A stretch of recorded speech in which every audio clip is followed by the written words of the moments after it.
Imagínense en una sala de cine en los años dorados de Hollywood. Las luces se atenúan, la pantalla se ilumina y de repente, ¡boom! La música te envuelve, te transporta y te hace sentir que eres parte de la historia. ¿A quién debemos agradecer por estos momentos mágicos? Pues nada más y nada menos que a nuestro protagonista de hoy, el mismísimo padre de la música de películas.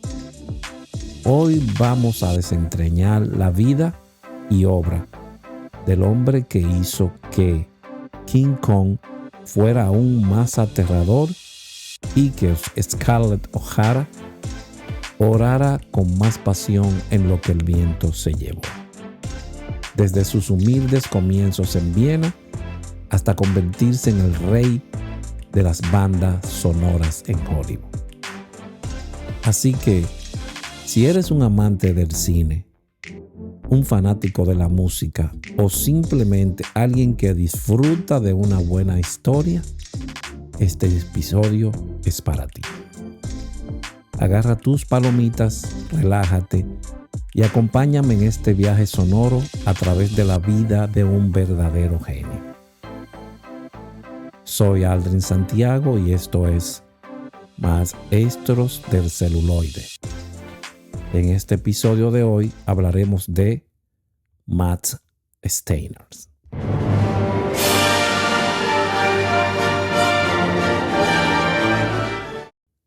Imaginen al pequeño Maximilian Rode Steiner, nacido en 1888 en la capital de Austria, una ciudad tan llena de música que hasta los carteros tarareaban sinfonías al repartir las cartas.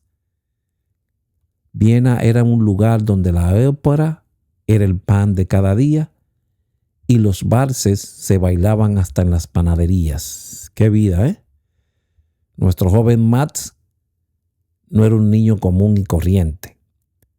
Mientras los otros chicos jugaban con canicas y perseguían mariposas, él estaba componiendo su primera opereta a los 12 años de edad. Sí, a los 12. Mientras tú y yo, a esa edad, apenas podíamos atarnos los zapatos. Su familia también era musical, pero cuando le dijeron a su papá que Max quería dedicarse a la música, su padre, un empresario teatral, suspiró y dijo, y cito, bueno, alguien tenía que hacerlo, y vaya si lo hizo. Max fue un prodigio estudiando bajo la tutela de Johannes Brahms.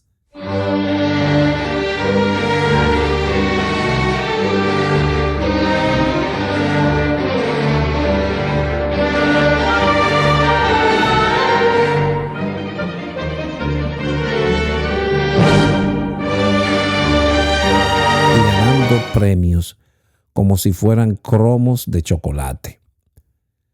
A los 15 años, cuando la mayoría de nosotros estábamos tratando de evitar las clases de matemática, Max ya había dirigido una orquesta completa. Sí, imagínate tú como adolescente diciéndole a músicos adultos qué hacer. Y que encima de eso te tomen en serio. Eso es realmente talento. Pero no todo fue fácil. Como buen adolescente, Max también tuvo momentos de rebeldía.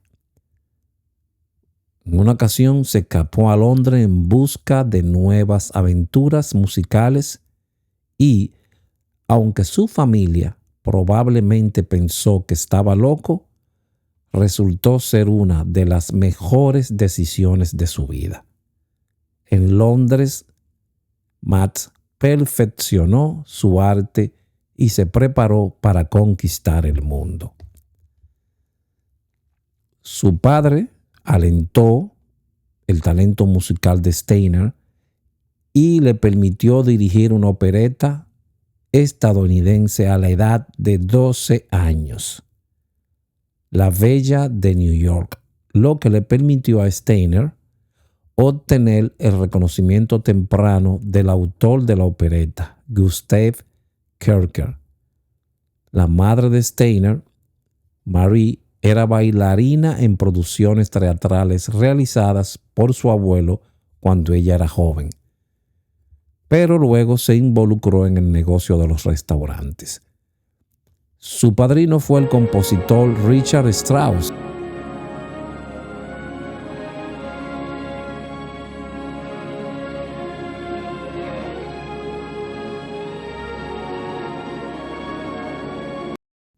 Resulta que el joven Max tuvo la increíble oportunidad de aprender de ese maestro, de Brahms, que era famoso por su seriedad y su barba impresionante. Pero imaginen la sorpresa de Max cuando descubrió que el gran compositor tenía un sentido del humor afilado como un violín. Max, y cito, le decía: Max, si sigues tocando así, voy a tener que pedirte autógrafos pronto, le decía Brahms con una sonrisa. Y no olvidemos a Gustav Mahler, el hombre que puso majestuoso en majestuosidad.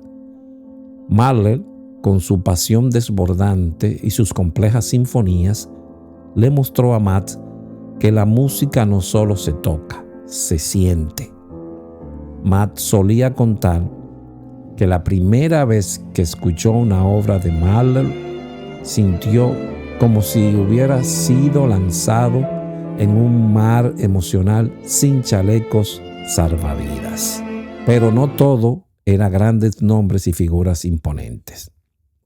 Mas también se inspiró en los músicos de la vida cotidiana: el violinista callejero que tocaba en la esquina, el pianista del café local que llenaba las tardes con melodías alegres, y hasta la banda de música de la plaza, que, aunque a veces desafinaba, ponía a todo el mundo a bailar. Max absorbía estas experiencias como una esponja, tomando un poco de cada estilo para crear el suyo propio. Cuando Max llegó a Londres, llegó con una maleta cargada de partituras y sueños gigantescos. Aquella ciudad, famosa por su niebla, su té y sus guardias con sombreros hartos, los recibió con los brazos abiertos. Max estaba listo para conquistar el mundo, y el primer paso era impresionar a los británicos con su talento musical. Max no perdió el tiempo y comenzó a trabajar en teatros y salas de conciertos. Su primer trabajo fue dirigir la orquesta del Teatro de Alhambra. Aquí es donde nuestra historia se pone interesante. Resulta que el Alhambra no era solo un teatro. Era un lugar donde la magia del vaudeville, que hablamos en el episodio anterior, y la música se encontraban. Uno de los momentos más destacados de su estancia en Londres fue cuando dirigió la orquesta para la primera presentación de Chu Chin Chow, una opereta que fue un éxito rotundo. Esta experiencia le mostró a Max que no solo podía adaptarse a diferentes estilos musicales, sino que también podía triunfar en ellos. ¿Y qué triunfo fue ese, eh? La opereta rompió récords y Max fue aclamado como un genio musical de nuevo. Luego de todo este triunfo, Max viaja a la tierra de las oportunidades y llega a la ciudad de New York un diciembre de 1914, con solo $32 en los bolsillos. Incapaz de encontrar trabajo, recurrió a trabajos de baja categoría como copista de Hans Music, lo que rápidamente lo llevó a trabajos como orquestador de musicales escénicos. Max no tardó en adaptarse al bullicio de Broadway, dirigió la orquesta para numerosas producciones, incluyendo la legendaria Los Escándalos de George. Solamente imagínense un Matt con su energía y entusiasmo dirigiendo una orquesta mientras los bailarines y actores daban lo mejor de sí en el escenario. Las críticas eran elogiosas y Matt rápidamente se convirtió en una estrella en el mundo del teatro musical. Pero Matt, siempre buscando nuevos desafíos, sabía que su verdadero destino no estaba en Broadway. No. Su próximo gran paso estaba en el corazón de la industria cinematográfica. En pocas palabras, Hollywood. Así que, con el espíritu aventurero que lo caracterizaba, Matt empacó sus cosas una vez más y se dirigió a la soleada California. Hollywood en los años 30 estaba en pleno apogeo, con estudios de cine en cada esquina y estrellas de cine brillando más que nunca. Matt llegó y rápidamente encontró su lugar en RKO Pictures, uno de los estudios más importantes de la época. Su primer gran proyecto fue nada más y nada menos que King Kong en 1933. ¿Y qué debut fue ese? La música de Matt hizo que la audiencia sintiera cada pisada del gigante gorila, cada rugido, cada momento de tensión en la película. Era como si la música fuera un personaje más dentro de la película. El éxito de King Kong catapultó a Matt al estrellato en Hollywood. Comenzó a trabajar en una serie de películas que se convertirían en clásicos, como incluyendo Lo que el viento se llevó. Aquí Matt desplegó su talento creando una banda sonora que aún hoy nos pone la piel de gallina. El famoso tema de Tara es solo una muestra del genio musical de Matt, capaz de capturar la esencia de una historia en cada nota. Pero no todo era trabajo para Matt en Hollywood. Se convirtió en una figura querida en la comunidad, conocida por su sentido del humor y su disposición para ayudar a otros músicos y compositores. Las fiestas en su casa eran legendarias, llenas de risa, música y anécdotas del mundo del cine. Pero él tenía algo peculiar, como muchos de los compositores. Tenía esos métodos de composición única.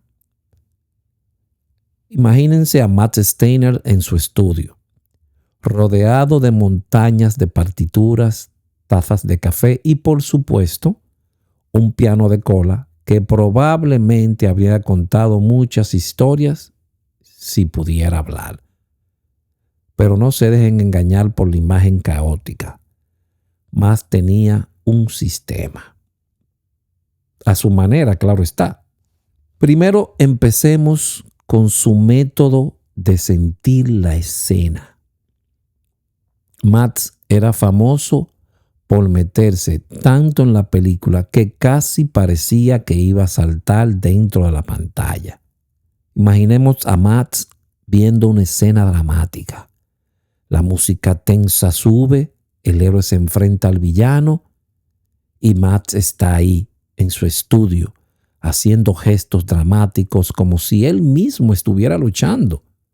A veces sus asistentes tenían que recordarle que no estaba en una película de acción, sino componiendo para una.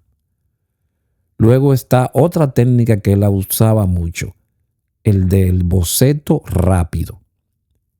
Matt tenía una capacidad increíble para esbozar ideas musicales a una velocidad asombrosa. Dicen que podía ver una escena una sola vez y ya tener la melodía principal en su cabeza.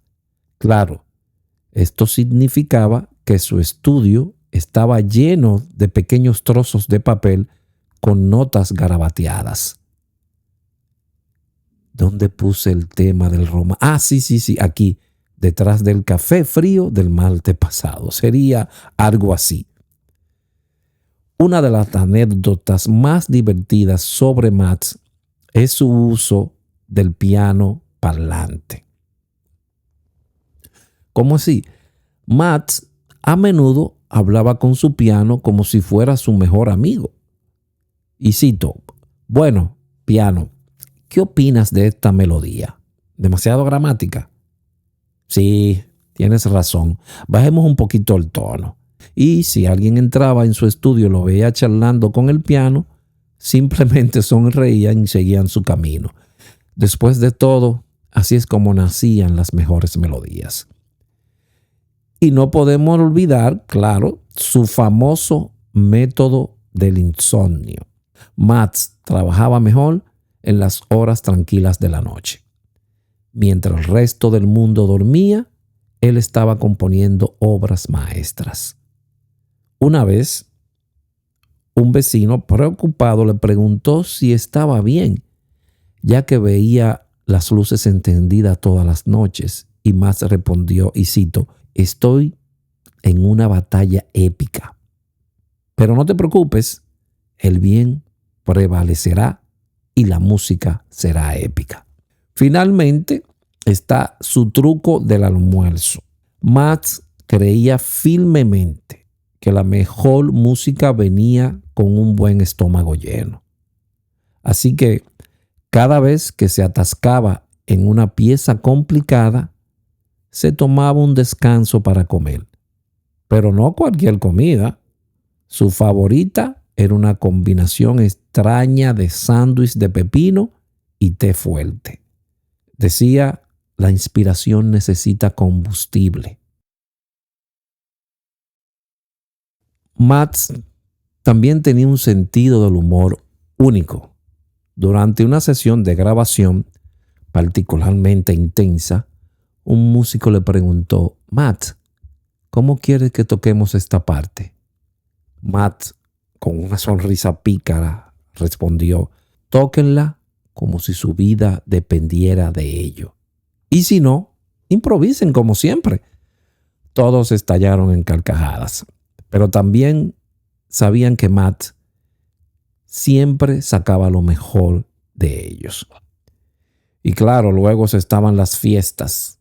Max era conocido por organizar fiestas y cenas legendarias en su casa, donde se reunían compositores, directores y actores. Imaginémonos una noche en la que todos estaban disfrutando de una deliciosa cena y de repente Max se levanta y dice, hora de un concierto improvisado.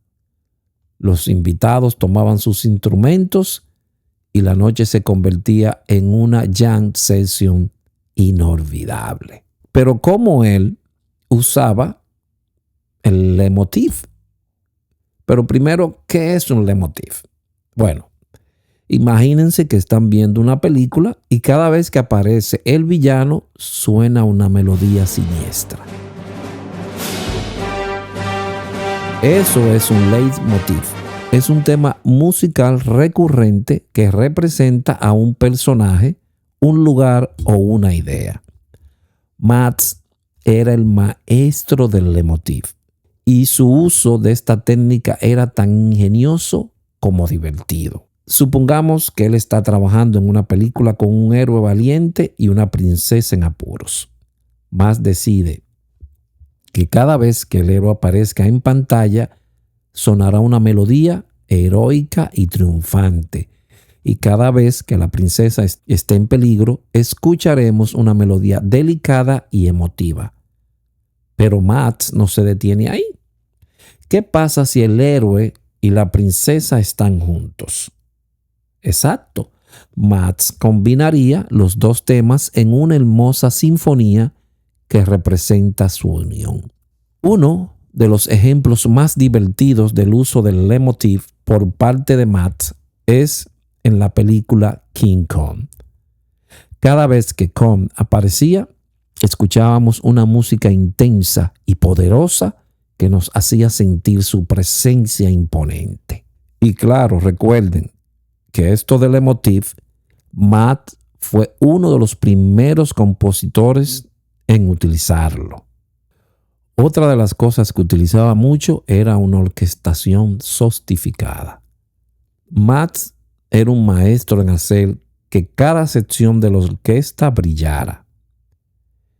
Necesitaba crear una atmósfera misteriosa, traía los violines y lo hacía susurrar como un viento inquietante. Quería un momento de pura alegría, los metales a todo volumen, como un coro de ángeles felices. Su habilidad para elegir los instrumentos adecuados y combinarlos era simplemente asombrosa. Un ejemplo. Tomemos un ejemplo divertido de su película Lo que el viento se llevó. Matt necesitaba una orquesta completa para capturar la épica historia del sur durante la Guerra Civil. Él usó las cuerdas para dar calidez y emoción a las escenas románticas. Pero cuando llegaba una batalla, los tambores retumbaban, los metales ruían y podíamos sentirnos en el medio del caos. Matt sabía exactamente cómo usar cada instrumento para contar una parte de la historia. Otra de las cosas que hizo fue experimentar con sonido. Matt no era un compositor común y corriente. Le gustaba jugar con los sonidos y explorar nuevas formas de hacer que su música destacara. Para Matt, cada película era una oportunidad de experimentar y sorprender tanto a la audiencia como a sus colegas. Imaginémonos a Matt en su estudio, rodeado de instrumentos tradicionales y no tan tradicionales. Una vez, mientras trabajaba en una película de ciencia ficción, decidió que los sonidos habituales no eran lo suficientemente extraños para representar a los alienígenas. Así que, ¿qué hizo? Sacó un theremin. Para aquellos que no lo conocen, el theremin es un instrumento que se toca sin poner la mano en él físicamente, creando sonidos etéreos y espaciales. Ya lo podrán ver en el video por YouTube. Cuando la nave espacial apareció en la pantalla, el theremin produjo un zumbido alienígena que hizo que todos en el estudio se quedaran boquiabiertos. Matt había logrado crear un sonido verdaderamente de otro mundo. Pero no se detenía ahí. En una película de aventuras, Matt necesitaba crear una atmósfera selvática, llena de misterios y peligros. En lugar de usar los efectos de sonidos convencionales, decidió experimentar con la percusión. Matt y su equipo trajeron tambores de diferentes partes del mundo, desde tambores africanos hasta bongó latinos, y los usaron para crear ritmos hipnóticos que transportaban a la audiencia directamente a la jungla. Era como si los árboles susurraran y los animales se movieran al compás de la música. Y luego estaba su famosa técnica de la olla de cocina. Sí, como lo escucharon. En una escena particularmente de una película de misterio, Matt decidió que los instrumentos normales no lograban el efecto deseado. Así que agarró una olla de cocina y unos cubiertos. Empezó a golpear la olla de manera rítmica, creando un sonido metálico y tenso que aumentaba la sensación de peligro inminente. Sus asistentes no podían creerlo, pero el resultado final fue perfecto. También era un maestro en el uso de efectos de sonido naturales dentro de su música. En una película sobre el océano, grabó el sonido de las olas y las integró en la partitura. Cada vez que veíamos una escena en el mar, podíamos escuchar el suave murmullo de las olas mezclándose con la música, creando una experiencia inmersiva y relajante. Uno de los momentos más memorables de su experimentación fue cuando decidió usar una sierra musical para una escena romántica. La sierra musical, que se toca frotando un arco de violín contra el borde de una sierra, produce un sonido dulce y vibrante. Cuando el héroe y la heroína finalmente se declaraban su amor, la sierra musical añadía un toque de magia y ensueño que la escena fuera aún más especial. Otras de sus grandes formas era hacer clip en pistas. No estamos hablando de clip de ratón en una computadora, que para la época no existían, sino de una técnica musical fascinante que Matt utilizaba para sincronizar su música con las películas. Para entender el seguimiento de clip, primero tenemos que adentrarnos en el proceso de cómo Matt componía música para el cine. Imagínense a Matt en su estudio, viendo una película sin sonido, solo con las imágenes en movimiento. Su trabajo era crear una banda sonora que coincidiera perfectamente con cada acción, cada emoción y que cada momento con cada acción, cada emoción y cada momento dramático en la pantalla. Aquí es donde entra el seguimiento de clip. El seguimiento de clip es una técnica utilizada para sincronizar la música con las imágenes de una película. Básicamente, se trata de una serie de pulsos rítmicos, clics, que el compositor y los músicos escuchan a través de auriculares mientras tocan. Estos clics le ayudan a mantenerse en el tiempo correcto con la acción en la pantalla. Ahora, imaginen a Matt con sus auriculares puestos, escuchando esos clips mientras dirija a una orquesta completa. Podría parecer un director de tráfico musical moviendo su batuta al ritmo de estos clips, asegurándose de que cada nota cayera en el lugar perfecto. Matt tenía una habilidad increíble para seguir estos clips y hacer que su música fluyera de manera natural con la película. Una de las anécdotas más divertidas sobre el seguimiento de clips de Matt ocurrió durante la grabación de una escena cómica. Los clips estaban marcando un ritmo alegre y rápido, y Matt dirigía con entusiasmo. De repente, uno de los músicos se perdió en la sincronización y empezó a tocar fuera de tiempo. En lugar de detenerse y empezar de nuevo, Matt se giró y sin perder un segundo comenzó a dirigir al músico fuera de sincronización con gestos exagerados, como si fuera parte del plan. La orquesta y el equipo de filmación estallaron en risas, pero también quedaron impresionados por la capacidad de Matt para mantener la compostura y el sentido del humor. Matt, como sabrán, fue ganador de muchísimos premios. Matt, el padre de la música cinematográfica, no solo compuso algunas de las bandas sonoras más icónicas de la historia del cine, sino que también se llevó a casa impresionante colección de premios y nominaciones. Empecemos con los premios de la Academia, los famosos Oscar. Matt fue nominado nada más que 24 veces a lo largo de su carrera. Sí, 24. Es como si los Oscars hubieran tenido una silla especial reservada solamente para él.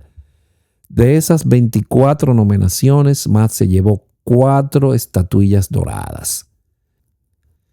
Este fue el primer premio, oigan bien, ¿por qué se le llama padre de lo que es la música del cine? Porque este fue el primer premio otorgado en esta categoría en la historia de los premios de la Academia. Pero Matt no solo fue reconocido por la Academia, también ganó el Globo de Oro a la mejor música original por su trabajo Vida con mi padre en 1947. Matt falleció el 28 de diciembre de 1971 en Hollywood, California, a los 83 años de edad. En el momento de su muerte, Matt había dejado un legado duradero en la música cinematográfica y había sido reconocido como uno de los compositores más importantes de la era dorada de Hollywood. Su historia es un recordatorio de cómo la pasión, la creatividad y el talento pueden cambiar el mundo y dejar una huella duradera. Antes de despedirnos, no olviden suscribirse a nuestro canal de YouTube para más episodios llenos de inspiración y buen humor. Hasta la próxima. Cápsula del Presente es un podcast original de Spotify producido por Cumulus Media Group. La producción es de Alden Santiago. Félix Grandes, productor asociado. Parte de la investigación de este episodio fue realizada por Alden Santiago, asesoría legal de Cumulus.